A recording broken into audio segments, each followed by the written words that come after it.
हम लोगों ने विशेषण विशेष के सारी विधियों को, उनकी रचना, उनका प्रयोग, उनका प्रायोगिक प्रयोग, उनके भेद, वो सब देख लिए हैं।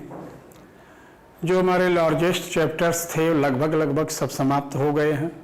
अब छोटे छोटे जो टेक्निकल टॉपिक्स हैं वो हम लोगों के शेष बचे हैं, जिसमें हमारा शिक्षण कम, आपका अध्ययन ज़्यादा, यानी वो रटने वाले सब्जेक्ट होते हैं।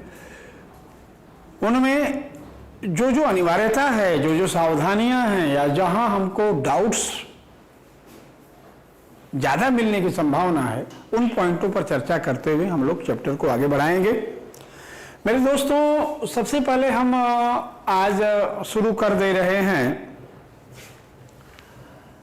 संज्ञा को। देखिए संज्ञा क्या है। संज्ञा को कहा गया है सम प्लस ज्ञ प्लस आ। ठीक है, यह संज्ञा। सम का मतलब हो गया सम्यक, यानी संपूर्ण रूप से।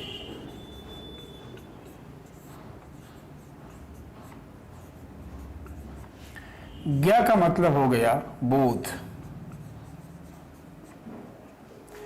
आ का मतलब हो गया आबद्ध करना।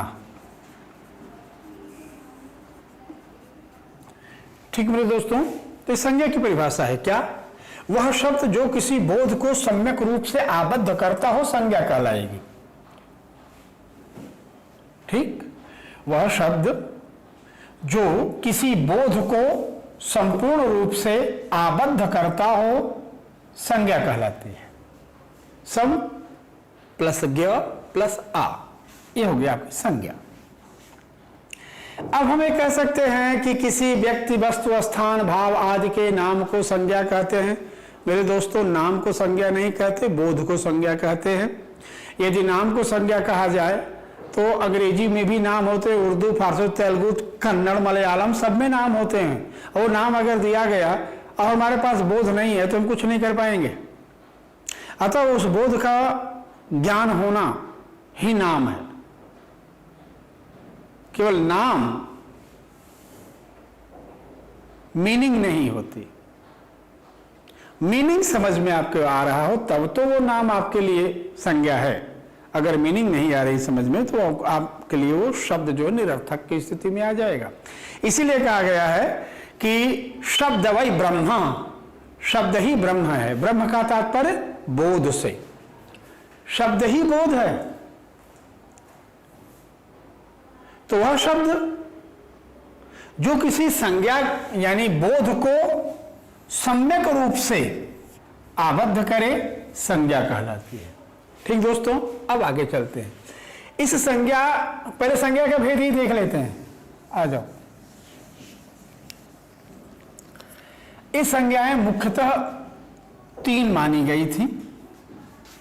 ठीक दोस्तों, जिसमें जातिवाचक,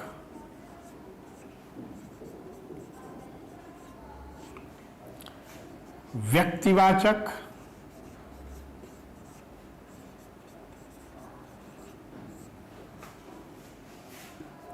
भाववाचक,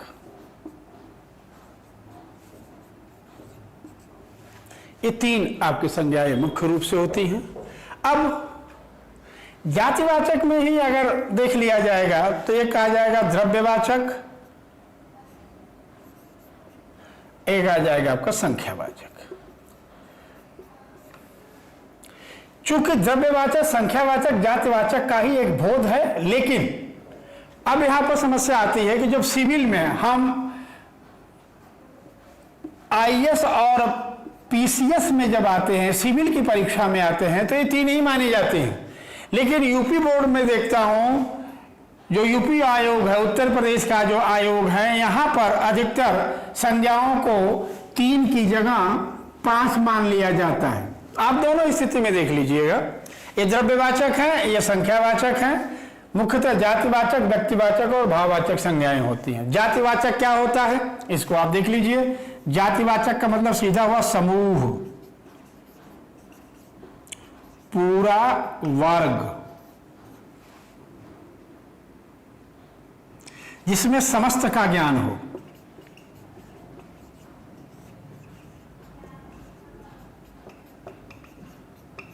जैसे हमने यहां लिख दिया पर्वत,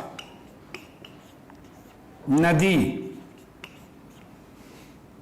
छात्र, ठीक है ना, धातु। अब जातिवाचक संज्ञाएं क्या होती हैं? ठीक है ना, किसी एक का बोध कराए, ये जातिवाचक होती है। ठीक है ना, यहां क्या है, पूरे संपूर्ण का बोध कराए और यहां किसी एक का बोध कराए, इसको ध्यान रखिएगा। जैसे पर्वत जातिवाचक में क्या हो गया, हिमालय।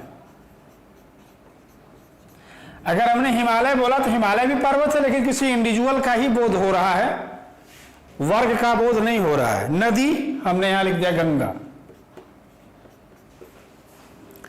छात्र हमने यहां लिख दिया विनोद, धातु हमने यहां लिख दिया सोना।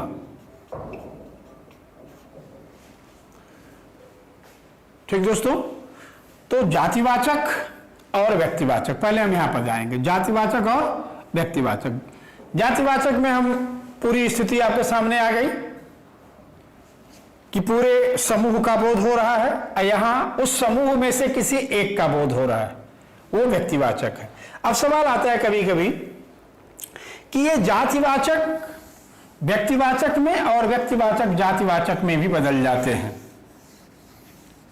ठीक दोस्तों, ये जातिवाचक व्यक्तिवाचक में और व्यक्तिवाचक जातिवाचक में चले आते हैं।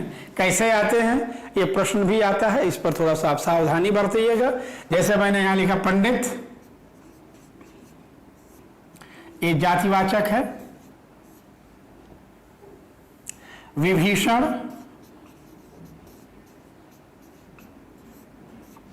ये व्यक्तिवाचक है।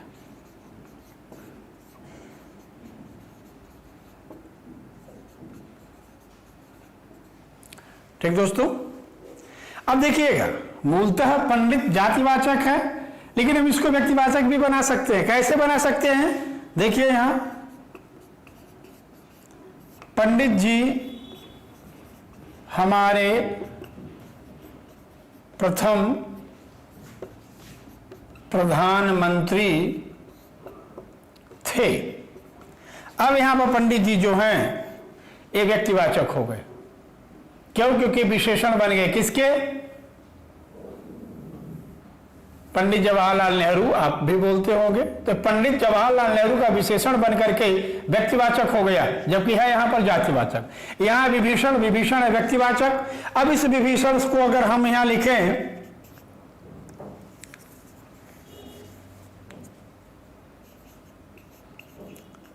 कि देश के विभीषणों से सावधान, तो देखो मेरे मित्र, यहां विभीषण जो है वह व्यक्तिवाचक है, लेकिन यहां पर विभीषण क्या हो गया है, ये जातिवाचक हो गया। ठीक है ना, क्योंकि इसका प्रयोग एक समूह को इंगित करते हुए किया गया है, अतः यह जातिवाचक हो गया।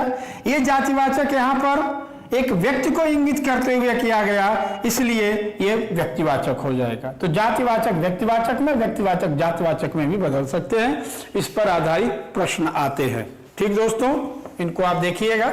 अब आगे चलते हैं भाववाचक। भाववाचक कुछ ऐसे संज्ञाएं होती हैं जो केवल भाव को इंगित करती हैं, जैसे पापी, दुष्ट, दयालु, आलसी, क्रोधी, घमंडी, लालची, लोभी। ठीक है ना, तो इस तरह के जो शब्द होते हैं वो जातिवाचक अथवा व्यक्तिवाचक में ना आकर के वो सीधे भाववाचक में आते हैं। ठीक दोस्तों, अब आगे चलते हैं कि संज्ञा में मुख्यतः दो चीजों का होना अनिवार्य होता है, और ये दो चीज कौन कौन से हैं दोस्तों, उसको आप देखिए। संज्ञा में लिंग और वचन, ये दो चीज मुख्यतः हमारे संज्ञा में, संज्ञा के टॉपिक होते हैं और संज्ञा में आते हैं, पूछे भी जाते हैं। इनको जानना भी बहुत जरूरी है। तो अगर देखा जाए तो थोड़ा सा यहाँ पर विवाद है मित्रों, जिसकी हम चर्चा कर लेना चाहते हैं। और वो चर्चा इस तरह से है कि लिंग हिंदी में दो ही हैं। कौन कौन से? पुल्लिंग और स्त्रीलिंग। समस्या ये आता है कि कौन सा शब्द पुल्लिंग में रखा जाए, कौन सा शब्द स्त्रीलिंग में रखा जाए। तो बहुत सारे विवाद आ जाते हैं, बहुत सारी स्थितियां बदल जाती हैं। ऐसा क्यों है उसको आप जान लें, ये विवाद का कारण क्या है, कहां से है और हमको कैसे सावधान रहना चाहिए, उस सावधानी के लिए हमें क्या करना होगा। ओके, अब आइए दोस्त हम यहां पर लिंग के बारे में देखते हैं। देखिए दोस्तों, संस्कृत में लिंग 5 होते हैं। कौन कौन से, ये देख लीजिए। नंबर 1 पुल्लिंग, 2 स्त्रीलिंग, 3 उभयलिंग, 4 नपुंसकलिंग और 5 विधिलिंग। ये 5 होते हैं। अब हिंदी में 2 ही होते हैं। कौन कौन से? पुल्लिंग और स्त्रीलिंग।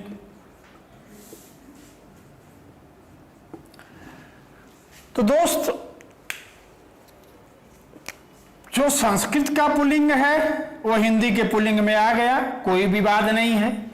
जो संस्कृत का स्त्रीलिंग है वो हिंदी के स्त्रीलिंग में आ गया, उसमें कोई दिक्कत नहीं है। अब सवाल आता है कि ये उभयलिंग, नपुंसकलिंग और विधिलिंग, इनको कहां रखा जाए, समस्या यहां आकर के होती है। क्योंकि संस्कृत से ही हिंदी का ग्रामर निकला है, तो जो संस्कृत के पुल्लिंग है वो तो यहां पर पुल्लिंग हो गए, जो संस्कृत में स्त्रीलिंग है वो हिंदी के स्त्रीलिंग में आ गए। समस्या आती है उभयलिंग, नपुंसकलिंग और विधिलिंग, इनको कहां रखा जाए। तो एक सामान्य सा विषय हुआ निर्धारण कि यदि मूल शब्द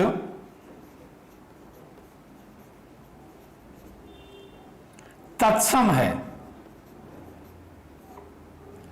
यदि मूल शब्द तत्सम है तो ये सारे के सारे कहां चले जाएंगे? पुल्लिंग में। यदि मूल शब्द तत्सम है तो सारे के सारे पुल्लिंग में आएंगे।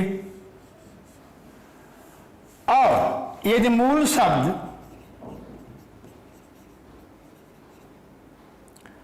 तद्भव है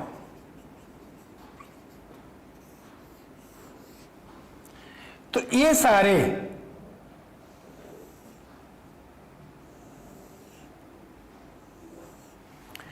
यदि तद्भव होगा तो ये श्रीमान जी हो जाएंगे स्त्रीलिंग।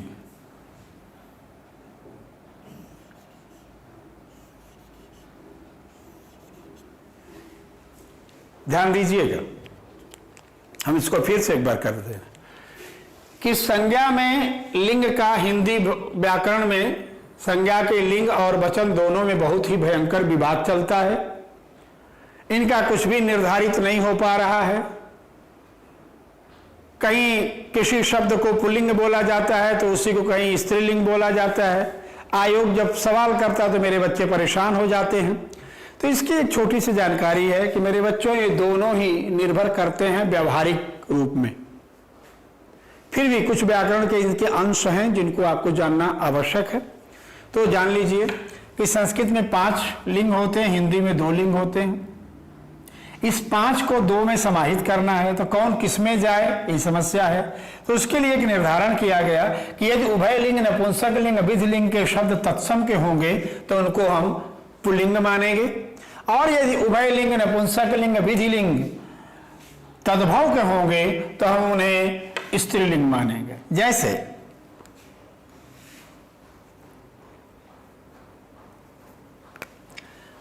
ये देखिए पुल्लिंग है,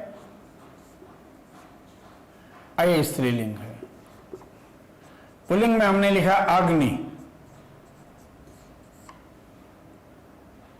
ठीक, क्योंकि तत्सम है। इसी का तद्भव कर देंगे तो आग, ये स्त्रीलिंग हो गई। अग्नि देवता होते हैं और आग जल रही है, ठीक है। ठीक उसी तरह से यदि हम यहां पर सैनिक लिख रहे हैं तो पुल्लिंग होगा, और अगर इसी को सेना लिख रहे हैं तो ये स्त्रीलिंग हो जाएगा।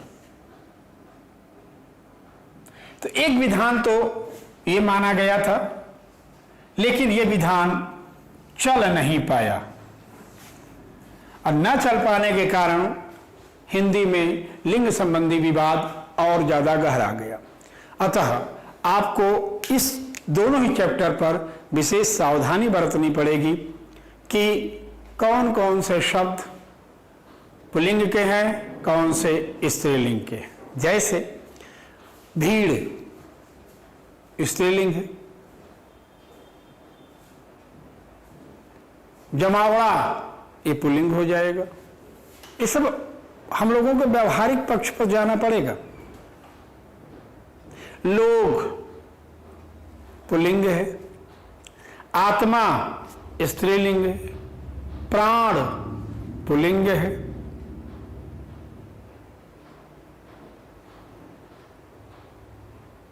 दही,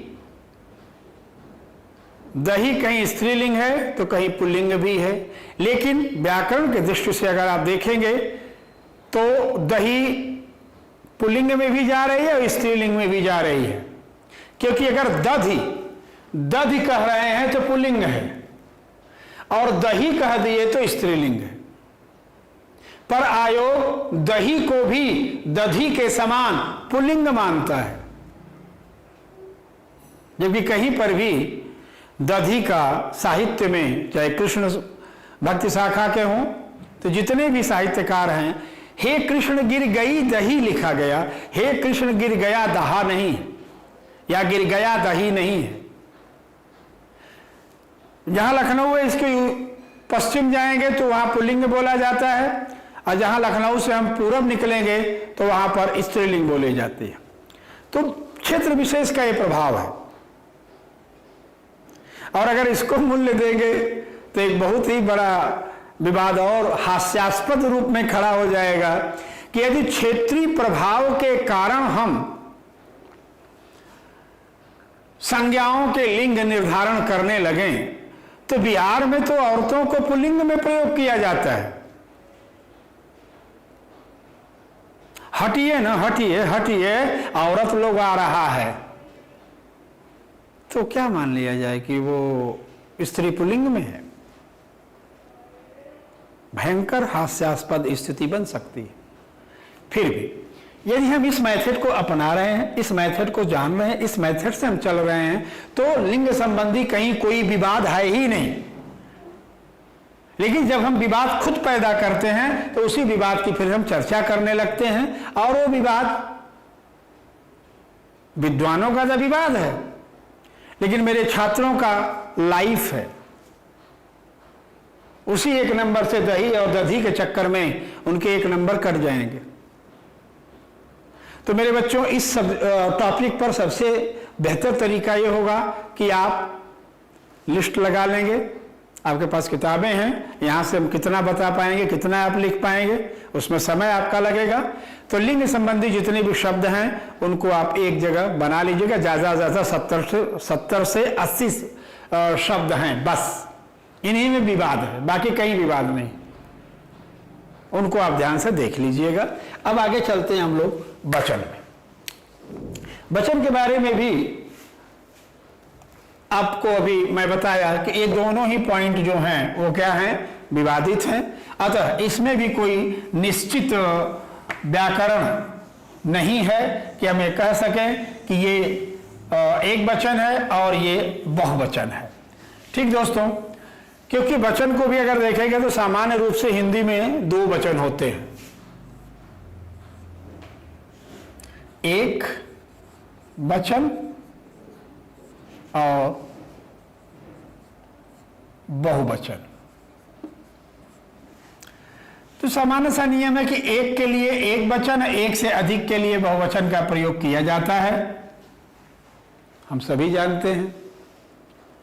लेकिन कुछ ऐसे कंडीशंस भी हैं कि एक वचन को भी हम बहुवचन में प्रयोग कर देते हैं। जैसे भाई साहब आ रहे हैं, भाई साहब तो एक व्यक्ति है, तो एक वचन होना चाहिए, पर नहीं। जब हम आदरार्थक प्रयोग करने लगते हैं, किसी भी व्यक्ति को अगर हम आदर दे रहे हैं, आदरार्थक प्रयोग कर दिए, तो वह एक वचन बहुवचन में चला जाएगा। जैसे था, थे, थी, था एक वचन है, थे बहुवचन है। यहां अगर हम गांधी बोलें तो गांधी एक वचन है, लेकिन गांधी जी बोल दिए तो वाक्य में जब प्रयोग करेंगे तो गांधी जी अहिंसावादी थे, था नहीं, थे। क्यों? क्योंकि हमको गांधी जी को सम्मान देना है। तो आदरार्थक बहुवचनीय प्रयोग आ जाते हैं जहां पर ये सामान्य सिद्धांत लागू नहीं होता। ठीक दोस्तों, इसके अलावा कुछ ऐसी संज्ञाएं दिखती हैं जो देखने में तो लगती है कि बहुवचन की हैं, लेकिन होती है एक वचन में। जैसे जाति, जाति तो एक पूरे समूह का द्योतक है, बहुवचन होना चाहिए, लेकिन जाति हमेशा एक वचन होती है। स्त्री जात संघर्ष कर रही है, स्त्री जात संघर्ष कर रही हैं, ऐसा नहीं है। स्त्री जाति संघर्ष कर रही है, वो एक वचन हो जाएगा। भीड़, जो बहुत लोगों का समूह है, वो भी एक वचन में आएगा। चौराहे पर भीड़ लगी है, तो वहां एक वचन हो गया। अब कुछ एक वचन हो गए जो बहुवचन में दिखाई पड़ेंगे, जैसे प्राण। तो प्राण देखने में तो एक ही वचन दिख रहा है, लेकिन है बहुवचन। आंसू, एक ही वचन दिख रही है, पर है बहुवचन। आंसू निकल गए, आंसू निकल गया नहीं। और बारिश, बहुवचन दिख रही है, लेकिन है एक वचन। बारिश हो रही है, आंसू बह रहे हैं। तो इस तरह से बताया आपको कि 70 से 80 शब्द हैं जिनमें विवाद होता है, वो आपके पास आपके किताबों में उपलब्ध हैं, उनको आप सावधानी पूर्वक देख लीजिएगा। और जब कभी ऑफलाइन क्लास में हम लोग मिलेंगे तो फिर इसका हम लोग डिटेल भी कर लेंगे। तो मेरे बच्चों, इस तरह से हम लोगों ने संज्ञा का एक मोटा मोटा हिसाब निकाल लिया। संज्ञाएं 3 और 5 की स्थिति में होती हैं, लेकिन आप लगाएंगे संज्ञा 5, क्योंकि संख्यावाचक और द्रव्यवाचक को भी आप इसमें मेंशन कर लेंगे। मुख्य रूप से अगर देखा जाए मूलतः मूल संज्ञा कितनी है, तो मूल संज्ञाएं 3 आएंगी आपकी। जातिवाचक, व्यक्तिवाचक, भाववाचक। जातिवाचक से भाववाचक, भाववाचक से जातिवाचक कैसे बनता है, ये हम लोगों ने चर्चा करके अभी देखा भी था। संज्ञा में 2 मुख्य पार्ट होते हैं, लिंग और वचन, उसके बारे में हम लोगों ने चर्चा कर लिया। ठीक दोस्तों, अब हम चलते हैं सीधे सर्वनाम की तरफ।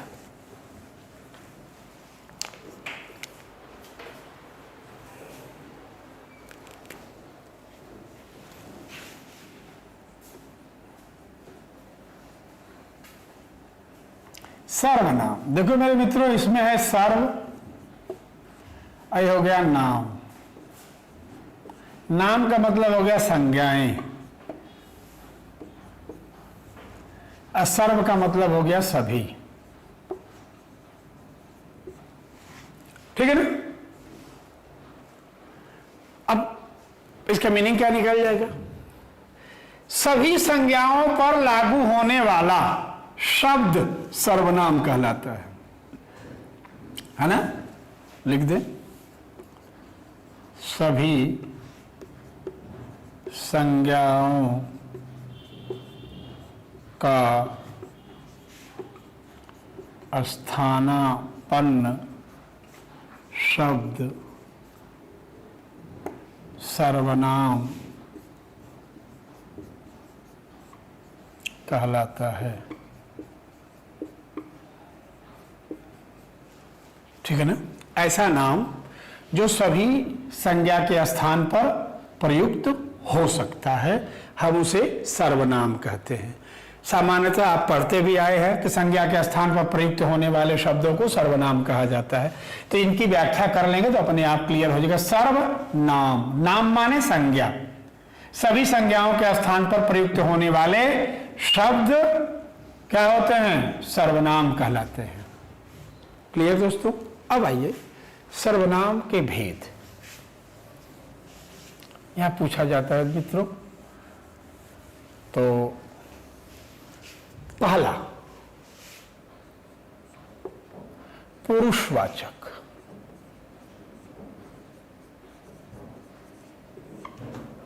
दूसरा प्रश्नवाचक,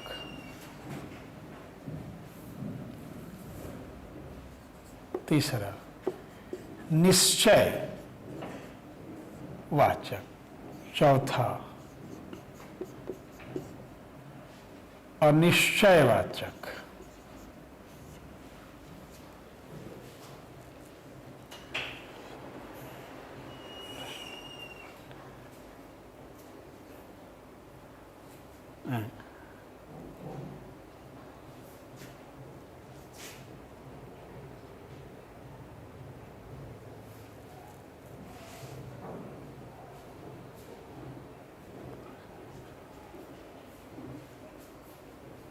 पांचवा है आपका संबंधवाचक।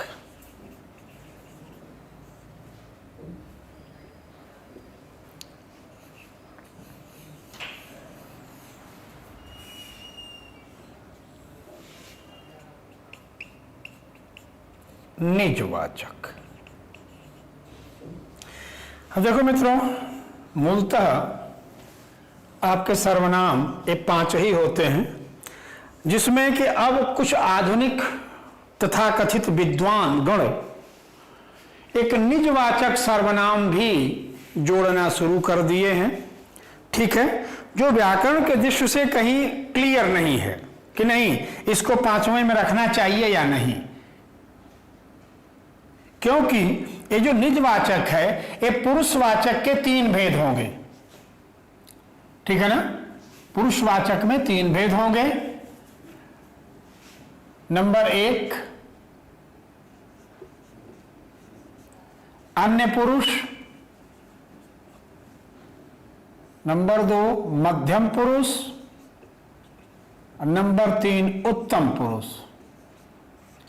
अन्य पुरुष में आता है वह, जिसका बहुवचन आज हो जाएगा वे। मध्यम पुरुष में आता है तू और तुम। लेकिन अब हो क्या रहा है कि तू को अतिशयता में प्रयोग किया जाता है, या तो अतिशय प्रेम या तो अतिशय घृणा, इसलिए तू को हटा दिया गया और तुम को एक वचन मान करके इसको तुम लोग लगा करके बहुवचन होने लगा। इसको ध्यान रखना। इसमें आता है मैं और बहुवचन होगा हम। अब देखो मेरे दोस्तों, निजता में आप आएंगे तो निजता में आएगा खुद, स्वयं, अपने, आप,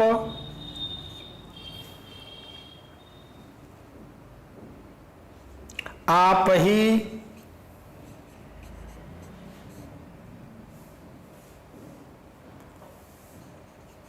आदि। तो ये सारे के सारे अगर गौर से देखेंगे तो ये इसी से रिलेटेड हैं। क्योंकि इनका अगर आप पुरुष देखेंगे और वचन देखेंगे तो ये इन्हीं का एक पारियायिक रूप आ रहा है, परंतु इनका एक अलग से भी प्रयोग हो जाता है। जैसे हमने कहा आप आइए, अब यहां पर आप क्या है, यहां पर आप तू है, मध्यम पुरुष है।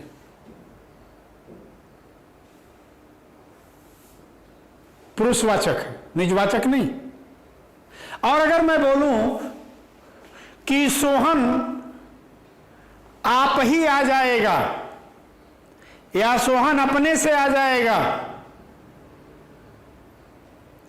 नौकर आप आ जाएगा, अब यहां पर जो आप है वो निजवाचक में आ जाएगा, ठीक है। या नौकर खुद आ जाएगा, तो खुद कहें चाहे आप कहें, दोनों की स्थिति आ जाएगी। तो अब यहां पर कुछ भाषाई विकास कहिए या परंपरा कहिए, जिसके कारण इन शब्दों का एक अलग पुरुष से हट करके इनका प्रयोग होता है, अतः इनको निजवाचक में भी रखे गए। लेकिन मूलतः ये 5 ही माने गए हैं, छठा नहीं। पर तथाकथित लोग अब निजवाचक को मिला करके, ठीक है ना, सर्वनाम को 6 भेद देते हैं। ये 6 भेद आपके सामने है। पुरुषवाचक में 3 होगा, अन्य पुरुष, मध्यम पुरुष, उत्तम पुरुष, जिसमें है वह, वे, तुम या तुम लोग, मैं, हम, एक वचन और बहुवचन। ठीक इसी तरह से जब हम प्रश्नवाचक में आते हैं तो कुछ सर्वनाम प्रश्नवाचक होते हैं। जैसे यहां पर हो गया क्या, कैसे, क्यों, यानी क्या क्या क्यों कैसे, ये निजवाचक में हो जाए, प्रश्नवाचक में हो जाएगा। निश्चयवाचक में अगर आप देखेंगे तो निश्चयवाचक में हो जाएगा यह और वह। अनिश्चयवाचक में कुछ और कोई, ये वे सर्वनाम है जो अनिश्चयवाचक में आएंगे। संबंधवाचक में आप अगर आ रहे हैं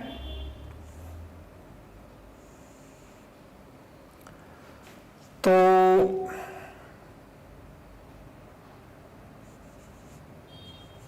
इस, उस, इसका, उसका, इसे, उसे, ठीक है ना, तो इनका संबंध आ जाएगा। अब गिनिए, अब यहां पर प्रश्न आता है कि कुल सर्वनामों की संख्या बताइए। तो अब यहां पर देखिए 3, 2, 2, 2, कितना हो गया, 2, 2, 4, 2, 6, 6, 3, 9, और 9 और ये 3, 9, 3, 12, यहां पर आ जाएंगे 12। अब इसमें अगर आप यहां हटा दे रहे हैं क्यों को, क्योंकि 11 ही मानक में है, क्या, कैसे, तो अब इस प्रकार से आपके ये सभी सर्वनामों की संख्या 11 हो गई। आप गिन सकते हैं 2, 2, 4, 2, 6, 2, 8, 8, 3, 11। अब सवाल आता है कि अगर कुल सर्वनामों की संख्या 11 है तो निजवाचक सर्वनाम तो इनके कैटेगरी के बाहर चले गए। तो जब निजवाचक सर्वनाम इनके कैटेगरी के बाहर चले गए तो कुल सर्वनामों की संख्या कितनी मानी जाए, 5 ही तो, छठा तो आ नहीं रहा। तो इस तरह से कई पॉइंट्स हैं जहां मामला गड़बड़ाता है। लेकिन सवाल पर ध्यान दीजिएगा, यदि आपसे प्रश्न करेगा कि कुल सर्वनामों की संख्या होती है, अगर उसमें 11 दिया है तो आप 11 पर टिक लगाइएगा। अगर कुल सर्वनाम माने गए हैं और उसमें 6 भी दिया है और 5 भी दिया है तो मेरे दोस्तों 6 पर आप टिक लगाइएगा, 5 पर टिक मत लगाइएगा। और अगर 6 नहीं दिया गया है तब आप 5 पर लगाइएगा, क्योंकि यहां पर 5 आपके सामने है। सर्वनाम कुल आपके सर्वनाम में प्रयुक्त होने वाले कौन कौन से शब्द हैं, उनकी संख्या 11 है। कौन कौन के आपके सामने आ रहे हैं। ठीक दोस्तों, तो इस तरह से ये सर्वनाम का हो गया, इसमें से संबंधित जो प्रश्न है वो हमने आपको दिया। अब आगे चलते हैं, आगे चलते हैं मित्रों, हम लोग क्रिया को देखेंगे।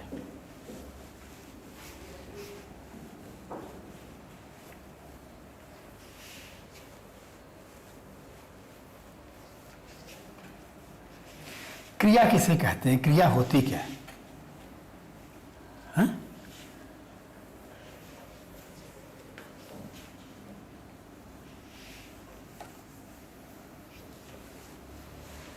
देखिए दोस्त, कार्य अवधि का बोध कराने वाले शब्द क्रिया के शब्द कहलाते हैं, या जो कार्य के काल को प्रकट करे वो क्रिया होती है। जो कार्य के काल को प्रकट करे वो क्रिया होती है। यदि कार्य चल रहा है तो वर्तमान, कार्य हो चुका है तो भूत, कार्य होने वाला है तो भविष्य। एक कार्य की गति को ही प्रकट कर रहा है, तो कार्य के गति को प्रकट करने वाली इकाई क्रिया कहलाती है, जिसमें कार्य के काल खंडों का निर्धारण होता है। ठीक है, तो अब आते हैं यहां पर जो अपने प्रश्न है, क्रिया के रूप। अभी भेद नहीं गुरु, क्रिया के रूप। तो आइए क्रिया को जान गए, क्रिया के रूप देखें।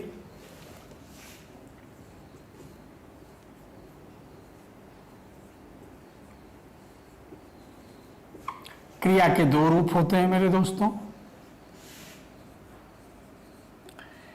एक पदीय क्रिया और बहुपदीय क्रिया। ठीक है दोस्तों, क्रिया का एक पद और क्रिया के बहुपद, इसको ध्यान रखिएगा। एक पदी क्रिया में कौन कौन सी क्रियाएं आती हैं? एक पदी क्रिया में हमारी मूल या प्रधान क्रिया होती है। इसमें कौन कौन सी होती हैं? इसमें सहायक क्रिया, रंजक क्रिया,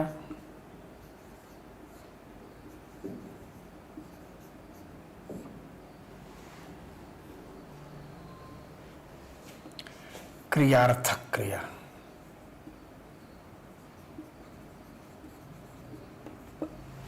तीन तरह की क्रियाएं होती हैं।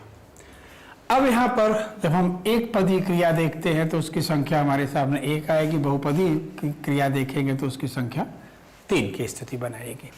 अब इस क्रिया को हम एक सिस्टम से लेकर के चलते हैं। कुल क्रियाएं, पहला तो सवाल आएगा कुल क्रियाएं कितनी है? कुल क्रिया कितनी है? तो मेरे दोस्तों कुल क्रियाएं 8 की स्थिति बनाएंगी। अब क्रिया के रूप हो गए, आइए क्रिया के भेद देखते हैं हम लोग। उससे पहले हम लोग क्रिया को पहले समझ लें।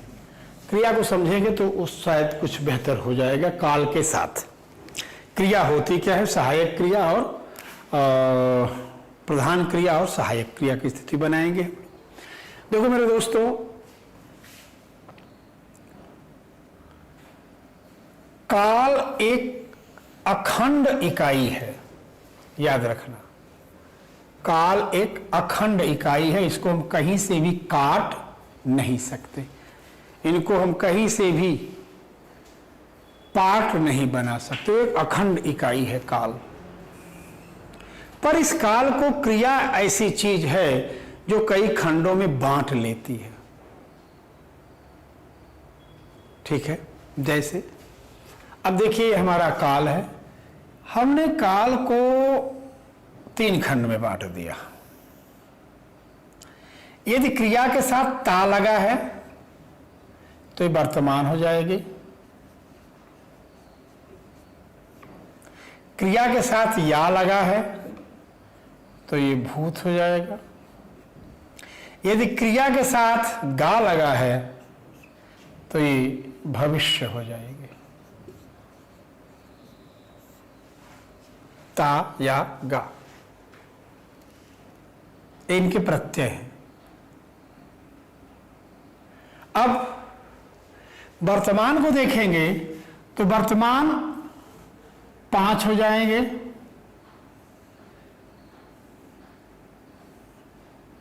सामान्य वर्तमान,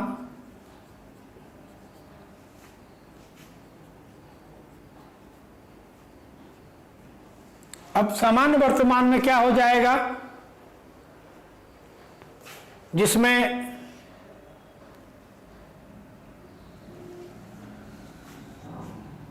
ता, ते, ती प्लस है, हो, हूं। अब देखिए ये ता, ते, ती क्या है, मूल क्रिया, है, हो, हूं क्या है, सहायक क्रिया। इसको याद रखिएगा। अब अगर हम सामान्य वर्तमान के साथ अपूर्ण वर्तमान की स्थिति की बात करें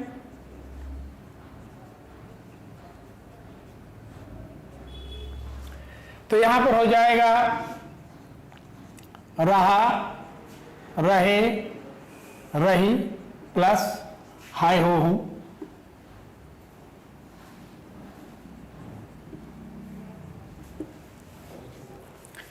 केवल आपके प्रत्यय बदलेंगे, इससे आपके जो काल आधारित क्रियाएं हैं, ये काल आधारित 3 क्रियाएं होंगी, वर्तमान क्रिया, भूत की क्रिया और भविष्य की क्रिया। तो काल आधारित वर्तमान की क्रिया 5 भागों में बटेगी, सामान्य वर्तमान की स्थिति में, अपूर्ण वर्तमान की स्थिति में। अपूर्ण वर्तमान में देखो रहा, रही, रहे के साथ है, हो, हूं। जैसे राम जा रहा है, तुम जा रहे हो, गीता जा रही है, मैं जा रहा हूं। तो रहा, रही, रहे के साथ है, हो, हूं अगर आ रहा है तो यह अपूर्ण की क्रिया बनाएगी, अपूर्ण वर्तमान की। अब इसके बाद तीसरा आते हैं पूर्ण वर्तमान।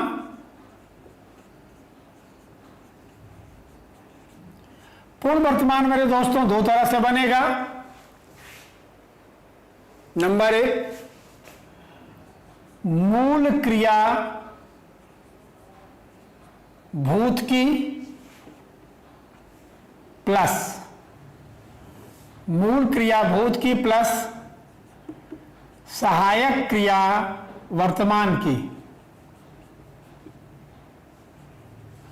अब यहां पर गौर कीजिए, मूल क्रिया भूत की, मूल क्रिया भूत की क्या आएगा, या, ठीक है, यानी मूल क्रिया भूत में क्या हो गया, या।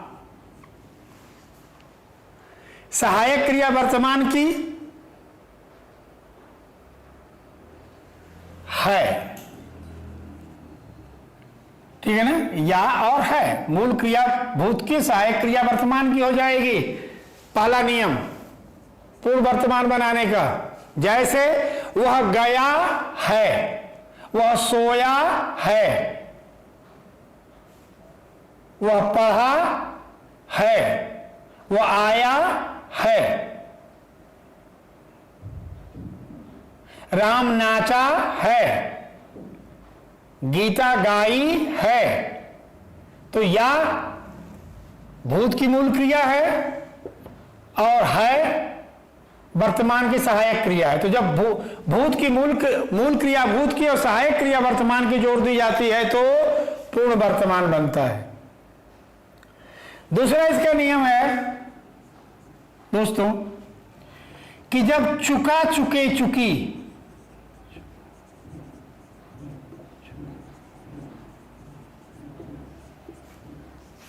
के साथ हाय, हो, हूं हो जाए, यानी जब चुका, चुके, चुकी के साथ सहायक क्रिया वर्तमान की जोड़ी जाती है तो पूर्ण वर्तमान बनता है। जैसे वो जा चुका है, तुम खा चुके हो, मैं आ चुका हूं, आदि। तो पूर्ण वर्तमान बनाने के दो तरीके, मूल क्रिया भूत की सहायक क्रिया वर्तमान की कर देंगे तो भी पूर्ण वर्तमान बन जाएगा। और जब सहायक क्रिया वर्तमान में हम चुका चुके चुकी के साथ सहायक क्रिया वर्तमान की जोड़ते हैं तो भी एक पूर्ण वर्तमान बन जाएगा। ठीक दोस्तों, अब तीसरा आता है संभाव्य वर्तमान। संभाव्य वर्तमान जो हो सकता है, राम पढ़ता होगा, गाड़ी आ रही होगी, संभावना है, संभाव्य। एक है संदिग्ध वर्तमान।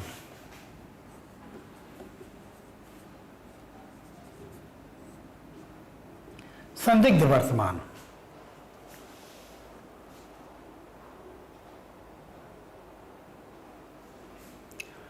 मोहन गया होगा। देखिए संभाव्य में क्या होगा, संभाव्य की स्थिति क्या होगा, ता के साथ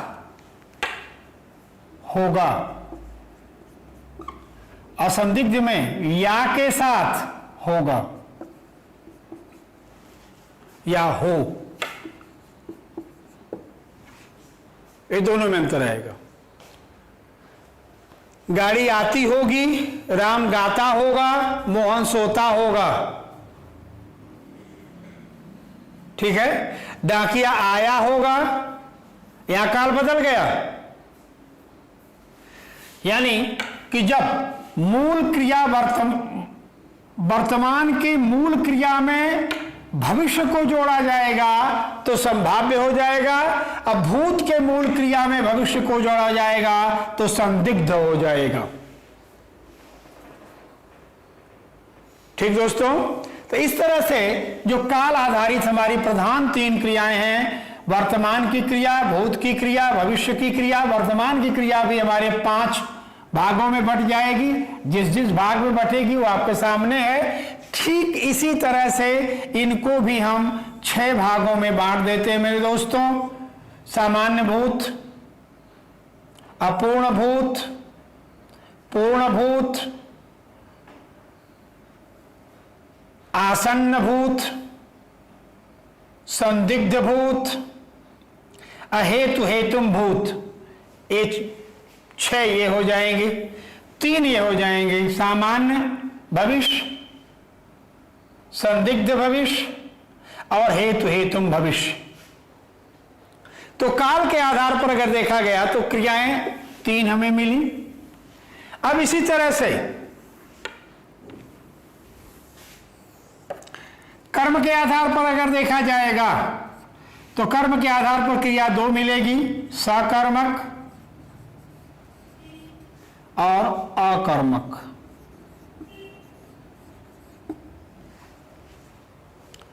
ठीक दोस्तों, सकर्मक और अकर्मक, जिनको हम लोग समास पढ़ते समय जब हम आपको कारक पढ़ा रहे थे, कारक की उत्पत्ति या कारक की रचना, तो क्रिया के आपको दिखाया गया था, क्रिया के 2 पटल मिले, याद कीजिएगा।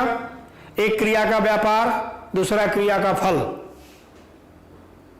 जब क्रिया के फल पर चर्चा हुई थी तो वहां पर सकर्मक और अकर्मक क्रिया की भी हम लोगों ने चर्चा कर दिया था कि कैसे कोई क्रिया सकर्मक हो सकती है, कैसे कोई क्रिया अकर्मक हो सकती है। यदि क्रिया का व्यापार कर्ता पे ही अपना प्रभाव डाल रहा है तो अकर्मक, और अगर क्रिया का व्यापार कर्ता को छोड़ किसी अन्य पर प्रभाव डाल रहा है तो सकर्मक। इस तरह से हम लोगों ने कर्म की भी चर्चा वहां पर कर लिए थे। इसके बाद रचना। रचना के आधार पर अगर क्रिया को देखा जाए तो एक क्या हो जाएगी, नाम धातु क्रिया।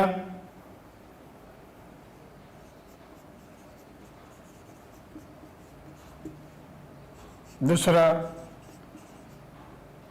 कृदंत, क्रिया, तीसरा पूर्वकालिक क्रिया,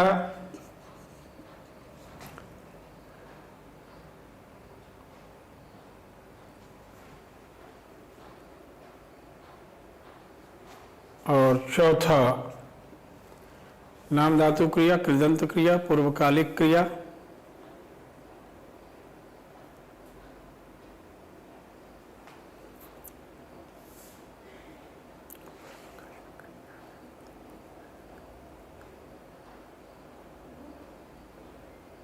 रंजक क्रिया।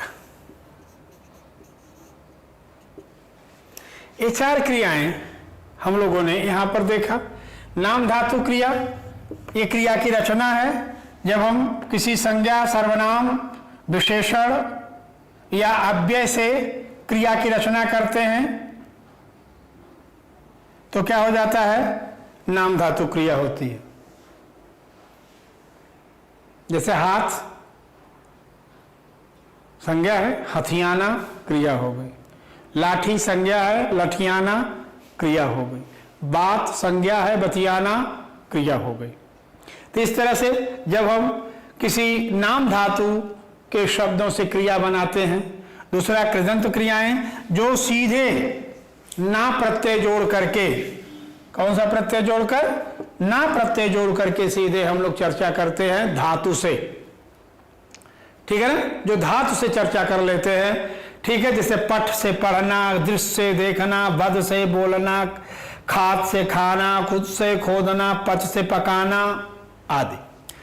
पूर्वकालिक क्रियाएं, इसकी भी रचना होती है जब वाक्य का कर्ता उसी वाक्य में एक क्रिया करके दूसरा क्रिया कर रहा हो, तो जो पहले क्रिया होती है वो पूर्वकालिक क्रिया कहलाती है, जिसका प्रत्यय लगाया जाता है कर। ये हम आपको पढ़ा भी चुके हैं। कहाँ, जब हम आपको प्रत्यय पढ़ा रहे थे तो प्रत्यय में एक कृत प्रत्यय था, एक तद्धित प्रत्यय था।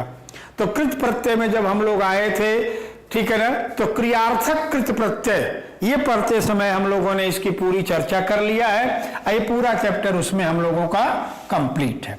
तो मेरे दोस्तों, इस प्रकार से अगर देखा जाए तो 3, 2, 5, 5 और 4, 9 काल आधारित 3 क्रिया, रचना आधारित 4 क्रिया और कर्म आधारित 2 क्रिया। तो ये हम लोगों का क्रियाओं का एक खाका है। कैसे कैसे इनको हम तैयार करेंगे, क्या क्या इनका रूप होगा। अब आप लोग अपने तत्संबंधी जो पुस्तक है आपके पास, उससे इनका अध्ययन करें, इनका विवेचन करें। यदि किसी कारणवश कहीं पर कोई दिक्कत आएगी तो फिर हम लोग आपस में मिलेंगे और हर डाउट्स को निकाल देंगे। ठीक मेरे बच्चों, तो आज हम लोगों ने अभी संज्ञा, सर्वनाम और क्रिया, इन 3 चैप्टरों को हम लोगों ने कंप्लीट कर लिया है मेरे मित्रों। आगे जो क्रिया विशेषण है उसको हम अव्यय के रूप में देखेंगे, लेकिन इससे पहले हम लोग एक बार शब्द भेद, इसको अगले चैप्टर में हम लोगों का रहेगा शब्द भेद। ठीक है दोस्तों, एक शब्द भेद हम लोग 5 भेदों में बांटेंगे। जैसे उत्पत्ति के आधार पर, उत्पत्ति, रचना, अर्थ, प्रयोग, विकार, इन पर हम लोग चर्चा करेंगे। जो इंपॉर्टेंट चैप्टर जिससे सवाल बहुत में पूछे जाते हैं। उत्पत्ति में देखेंगे तो हम लोग ये 4 हो जाएगा, रचना में देखेंगे तो 3 हो जाएगा, अर्थ में देखेंगे तो ये भी 4 हो जाएगा, प्रयोग में 2 होंगे और विकार में भी 2 होंगे, जिसे कल वाले चैप्टर में हम लोग पूरी चर्चा करेंगे और इनको भी हम लोग पूरा डिफाइन कर लेंगे। ठीक मेरे बच्चों, तो अब फिर कल मिलते हैं नेक्स्ट क्लास में। तब तक के लिए बहुत बहुत धन्यवाद।